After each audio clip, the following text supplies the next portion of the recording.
Welcome to the Romance of the Three Kingdoms podcast. This is episode 92.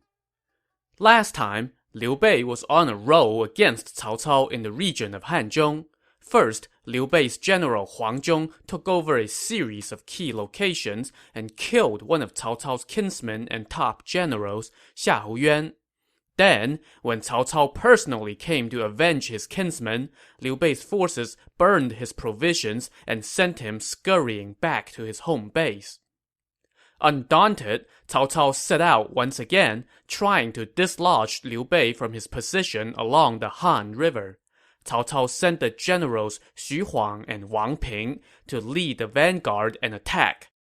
When they arrived at the river, Xu Huang, the commander, ordered his troops to cross the river and line up in battle formation, but Wang Ping, his second in command, disagreed.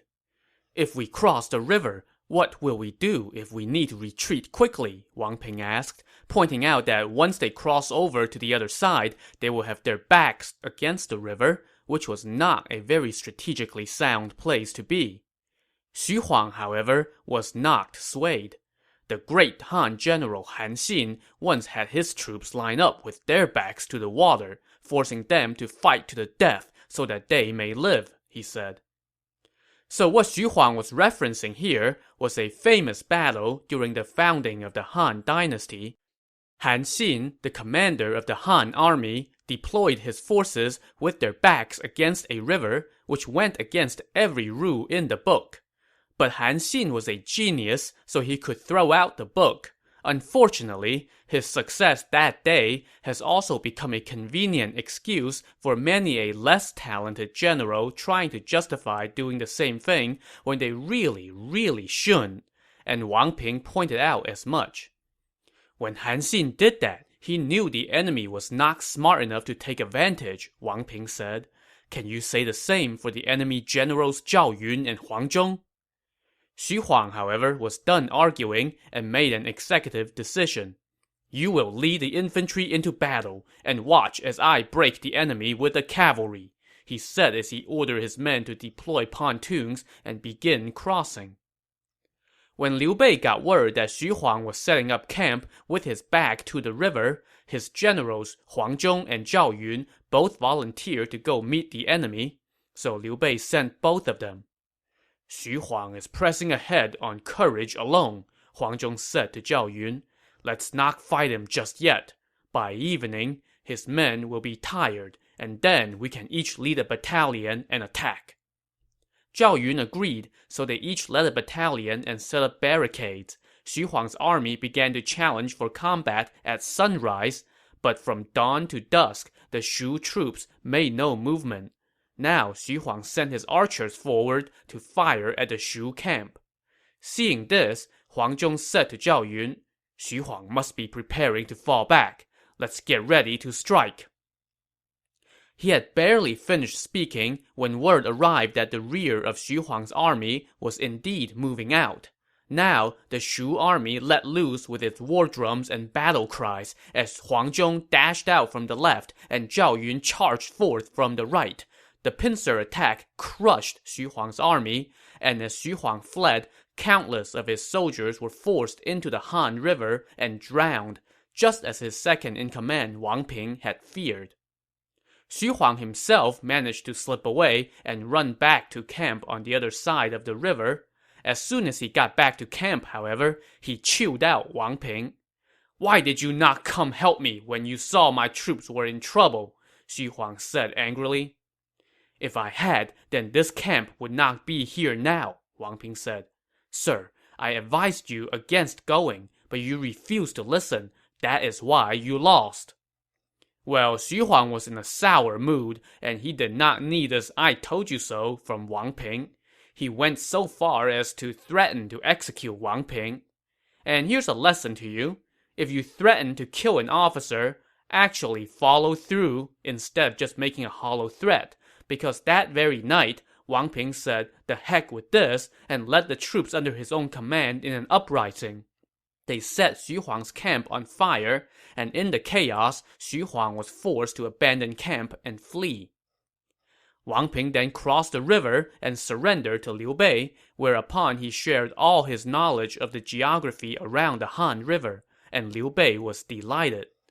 "Now that I have you, I have no doubt that I will take Hanzhong," Liu Bei said as he appointed Wang Ping to assisting general and army guide. Meanwhile, Xu Huang ran back to see Cao Cao and told him that Wang Ping betrayed him and surrendered to Liu Bei. This only added to Cao Cao's already mounting aggravation, and he now personally led his army toward the Han River to take back his camp. Fearing that he would be outnumbered and trapped on the wrong side of the river, Liu Bei's general Zhao Yun decided to fall back to the west side of the river, and the two armies now stared at each other from opposite banks. As Liu Bei and Zhuge Liang scouted out the area, Zhuge Liang noticed that there was a dirt mound upstream that was big enough to hold about 1,000 men. This gave him an idea. Upon returning to camp, Zhuge Liang summoned Zhao Yun and told him, "Take 500 men and bring drums and horns. Go hide by the dirt mound. Around midnight or around dusk, listen for the sound of explosives from my camp as your signal. Whenever the explosives sound, beat the drums but stay down and do not go out to fight." Zhao Yun accepted the order and headed off, and Zhuge Liang found a high hill from which to keep watch over Cao Cao's camp while staying out of sight. The next day, Cao Cao came to pick a fight, but no one from the Shu camp went out to meet his army, and not even a single arrow was fired. After a while, Cao Cao returned to camp, but that's when the real action began. Late that night, Zhuge Liang could see from his high vantage point that Cao Cao's soldiers were blowing out their lamps and torches and settling in for a good night's rest. As soon as they lied down, however, a series of explosives sounded from the Shu camp, followed shortly thereafter by the rolling of drums and the blaring of horns. This threw Cao Cao's troops into a panic. An enemy raid must be coming! They hastily threw on their armors, grabbed their weapons, and dashed outside the camp to repel the raid, and there they saw no one. "Well, I guess it was all just a false alarm. Let's go back to sleep," they thought. But as soon as they had lied down again, another series of explosives went off. The earth shook, and the sound of drums and horns echoed across the canyon. Well, this is not good. And so it went, several times a night, for 3 nights in a row. Each time, there was no attack. But if you were Cao Cao, you really couldn't take that chance and decide to just ignore the next round of drums and horns. After the 3rd night, Cao Cao had had enough, so he pulled back about 10 miles and set up camp on open ground. At least now, he could get a decent night's sleep. When Zhuge Liang saw this, he smiled and said, "Cao Cao may know military strategy, but he does not understand the art of deception." Zhuge Liang then asked Liu Bei to personally lead troops across the river and set up camp with his back to the water. But wait, wasn't that the enemy's mistake? Liu Bei asked Zhuge Liang what he was up to, and Zhuge Liang whispered a few things in his ear, because Zhuge Liang likes to move in mysterious ways. When Cao Cao saw Liu Bei camping out with his back to the river, he grew suspicious. Surely, Liu Bei and Zhuge Liang couldn't be that dumb, right? He decided to not wait around and find out. Instead, he sent a message to Liu Bei, challenging him to battle. Zhuge Liang promptly accepted on his lord's behalf and said, "We'll see you tomorrow." So the next day, the two sides met midway in front of the 5 Boundaries Mountain and lined up for battle. Cao Cao sat atop his horse under his command banner, flanked by 2 rows of dragon and phoenix standards. After the war drums had rolled for 3 rounds, Cao Cao demanded to speak to Liu Bei. Liu Bei rode out, accompanied by Liu Feng, Meng Da, and a group of other officers from the Riverlands. Pointing at Liu Bei with his whip, Cao Cao scolded him. "Liu Bei, you ungrateful, dishonorable traitor of the court!" "I am a member of the House of Han," Liu Bei shot back. "By imperial edict, I have been ordered to bring the traitor to justice. You killed the empress, made yourself king, and commandeered the imperial carriage. If that is not treason, then what is? Cao Cao was like, I don't have to stand here and listen to this. I am the king of Wei. So he sent the general Xu Huang out to fight. Xu Huang was greeted by Liu Bei's adopted son, Liu Feng, while Liu Bei himself rode back into his own lines. Liu Feng was no match for Xu Huang, who was one of Cao Cao's best warriors, so he turned and fled. Seizing the momentum, Cao Cao told his troops, Whoever captures Liu Bei will be the lord of the Riverlands. With that juicy carrot dangling in front of them, Cao Cao's men roared and charged across the battlefield. The Shu soldiers turned and fled toward the Han River, abandoning their camp and littering the road with their horses and weapons. Pretty soon, Cao Cao's soldiers were busy fighting amongst themselves for booty instead of fighting the enemy. When he saw this, Cao Cao hurriedly ordered his men to ring the gong and signal retreat. But we are about to capture Liu Bei, his officers said. Why does your highness signal retreat? I was already suspicious when I saw the Shu army camp with its back to the river, Cao Cao explained. Now they are leaving behind so many horses and weapons. That makes it even more suspicious. We must fall back, now. Do not take any spoils. Cao Cao was so serious about this that he sent out word that anyone who dared to pick up so much as a single piece of booty would be executed, and that the army was to retreat with all possible haste. But it was too late.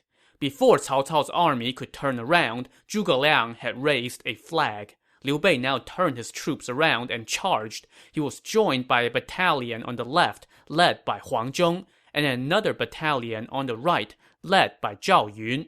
This three-pronged assault put Cao Cao's troops to flight, and Zhuge Liang ordered his soldiers to pursue through the night. Cao Cao now ordered his troops to head toward his home base at the city of Nanzheng. But he was in for a nasty surprise. So a couple episodes ago, we mentioned that Zhuge Liang had sent the old general Yan Yan to go defend the key location of Langzhong in place of the generals Zhang Fei and Wei Yan. Well, that happened, and Zhang Fei and Wei Yan were then freed up to lead separate armies to come join the fight here. But along the way, they first took advantage of Cao Cao's absence to sack the city of Nanzheng. And now, Cao Cao was being pursued on 5 sides, 3 from behind and 2 from in front. A panicked Cao Cao now turned and fled toward Yangping Pass. Liu Bei and his army now advanced to the newly conquered city of Nanzheng. After doing the usual round of handshaking to reassure the locals that they would not be massacred, Liu Bei asked Zhuge Liang, "Why did Cao Cao lose so quickly this time?" Cao Cao is suspicious by nature, Zhuge Liang replied. Even though he knows how to wage war, paranoia leads to many defeats, so I used decoys to defeat him. Now that Cao Cao has retreated to Yangping Pass, he is completely isolated, Liu Bei said. How do you plan to repel him? I've got it all mapped out, Zhuge Liang said. He then sent Zhang Fei and Wei Yan to each lead an army to cut off Cao Cao's supply lines, while ordering Huang Zhong and Zhao Yun to each lead an army to go set fire to the mountains around Yangping Pass. Holed up inside Yangping Pass, Cao Cao sent out scouts to assess the situation, and they reported back that the Shu army had blocked off all the back roads and set fire to all the woods. This puzzled Cao Cao, but he did not have time to dwell on it, as word soon came that Zhang Fei and Wei Yan were raiding his provisions. Who dares to go fight Zhang Fei? Cao Cao asked. His Mad Tiger general Xu Chu immediately volunteered, so Cao Cao gave him 1,000 crack troops and assigned him to convoy duty to protect the grain shipment being transported to Yangping Pass. The officer in charge of the shipment welcomed Xu Chu with relief. If you hadn't come, General, this grain would not make it to Yangping Pass, the officer said as he presented Xu Chu with wine and meat as a welcome gift. Unfortunately, Xu Chu kind of took things a little too far and availed himself of a little too much wine. Then, totally ignoring the safe blood alcohol level for convoy duty, Xu Chu ordered the procession to continue. "But it's getting late, and the terrain ahead is treacherous," the delivery officer said. "We should not try to cross now." "I am the equal of 10,000 men," a buzzing Xu Chu said. "What do I have to fear? Tonight, with the moonlight, is perfect for moving these provisions." So Xu Chu rode out in front, leading the convoy ahead. After 9 o'clock that night, just as they were traveling, drums and horns blared from the hills, and an army blocked their path, led by none other than Zhang Fei. Wielding his spear, Zhang Fei galloped straight for Xu Chu, who hoisted his saber and prepared for battle. But hey, guess which one of them got totally hammered earlier? Well, okay, maybe Zhang Fei did too. But Xu Chu was the more inebriated of the two at this moment, and now he was learning why it was a bad idea to drink and ride. Within a few bouts, he took a spear thrust in the shoulder, which sent him tumbling off his horse. Fortunately for him, the wound was not too serious, and his men helped him up and they ran for their lives, while Zhang Fei helped himself to their provisions. So Xu Chu limped back to see Cao Cao, having totally botched convoy duty. But everybody knows that Cao Cao loves Mad Tiger way too much to really punish him. Instead of threats of execution, Cao Cao just sent Xu Chu off for medical attention, while he personally mobilized his troops to go meet Liu Bei and settle this thing. When the two sides lined up, Liu Bei sent out his adopted son Liu Feng to challenge for battle, and this drew Cao Cao's ire. "You sandal peddler," he cursed Liu Bei. "How dare you keep sending out your fake son to fight? If my little yellow-beard son Cao Zhang were here, he would cut your fake son to pieces."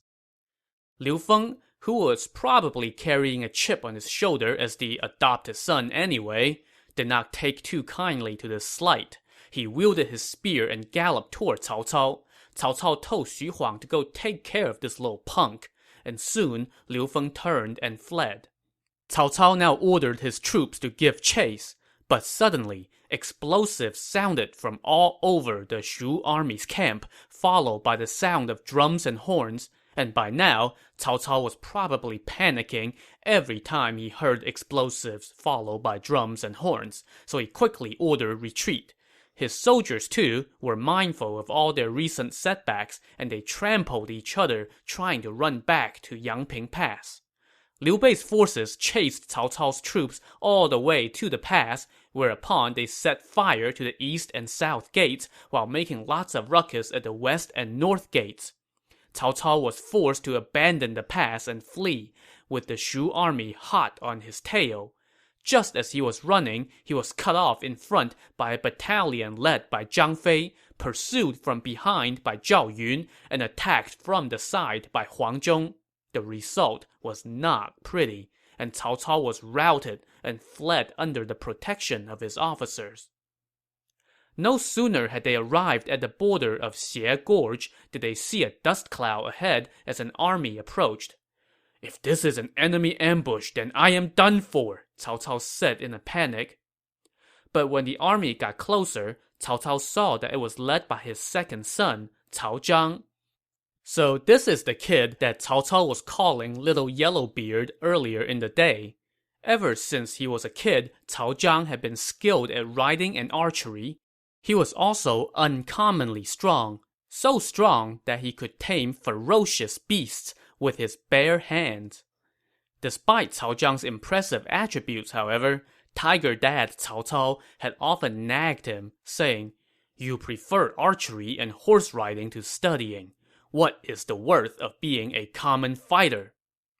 But to that, Cao Zhang answered, "A man of action ought to be like the great generals of yore, winning glory in the desert and leading hundreds of thousands of men as they traverse the empire. I could not stand being a scholar." And whenever Cao Cao asked his sons what their ambitions were, Cao Zhang always answered, "To be a general." And what do you think that means? Cao Cao would ask. It means strapping on the hard shell of armor and hefting the pointed weapon, Cao Zhang would answer. It means facing danger without looking back, leading my men by taking the lead, making rewards unstinting and punishments true. This answer would make Cao Cao laugh with delight. And earlier in the year 218, the Wuhuan nation on the northern edge of the empire rose up in revolt, and Cao Cao sent Cao Zhang at the head of 50,000 men to put them down. On the day that Cao Zhang set out, Cao Cao told him, "At home, we are father and son, but in the field, we are lord and vassal. The law is blind. Take my words to heart." Cao Zhang did not disappoint. When he arrived in the north, he led from the front and pacified the region.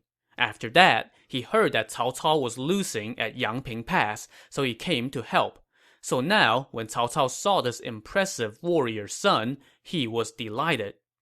"My little Yellowbeard is here. Now I will defeat Liu Bei for sure," Cao Cao said.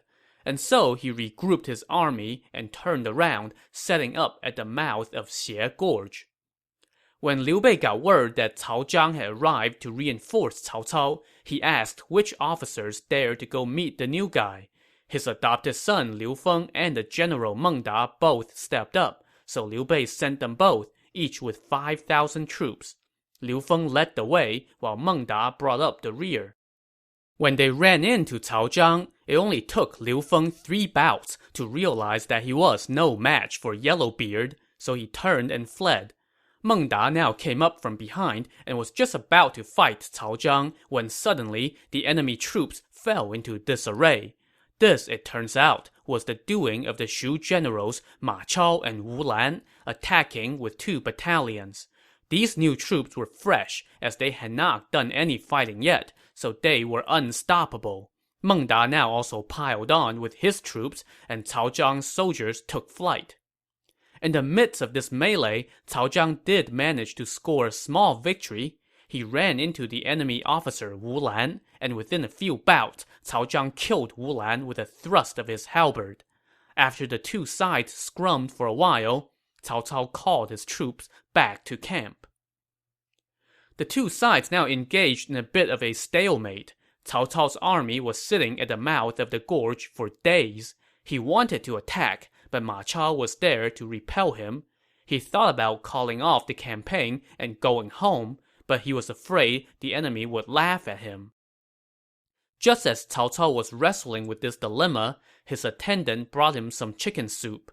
In the bowl, there was a piece of chicken ribs, and the sight of that brought a thought to Cao Cao's mind. Just as he was contemplating that thought, his old warhorse Xiahou Dun came in to ask what the password was for that night.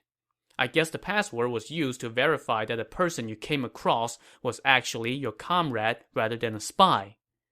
Without thinking, Cao Cao muttered, "Chicken ribs, chicken ribs." Okay. Xiahou Dun dutifully relayed this password to his officers. When the secretary Yang Xiu received the word, he immediately instructed his attendants to begin packing up their stuff and prepare for a journey home. When someone reported this to Xiahou Dun, he was alarmed because, hey, who told you guys that we were going home? So he went to Yang Xiu's tent to ask him why he was packing up. Tonight's password is a clear indication that His Highness will soon retreat, Yang Xiu explained. Chicken ribs have no meat, and yet one relishes them for their flavor. Right now, if we advance, we cannot win. If we retreat, we are afraid of being laughed at. There is no point in staying here, so why not leave? His Highness will no doubt call off this war soon, so I am packing up now so that we won't be caught unprepared when the time comes. Sir, you really do understand His Highness's mind, Xiahou Dun said in admiration. So he now too began to pack his stuff, and soon just about everyone in camp was doing the same. Well, that night, Cao Cao was feeling rather unsteady and could not sleep, so he decided to grab a hand axe and go for a stroll around camp. When he came to Xiahou Dun's camp, he saw that all the soldiers were packing up their stuff. Alarmed, Cao Cao returned to his tent and summoned Xiahou Dun to ask him what the heck is going on. "Secretary Yang Xiu guessed your highness's intent to return to the capital," Xiahou Dun said. So now, Cao Cao summoned Yang Xiu, who repeated his explanation. But then, Cao Cao flew into a rage. "How dare you spread rumors and damage my men's morale!" Cao Cao said angrily, as he ordered the guards to drag Yang Xiu outside and behead him. He then had the head displayed by the gates as a warning to all. So at this point, I should pause for a minute and explain that there's a bit of history between Yang Xiu and Cao Cao.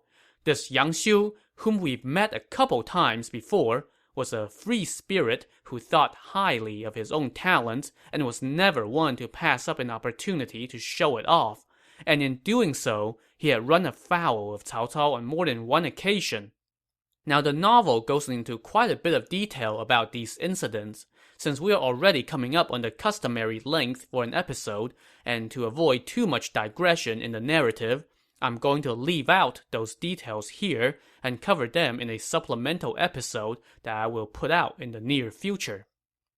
In any case, Yang Xiu's head was now hanging by the camp gates, but Cao Cao was not content to stop there. He now turned his ire toward Xiahou Dun for following Yang Xiu's suggestion that he start packing.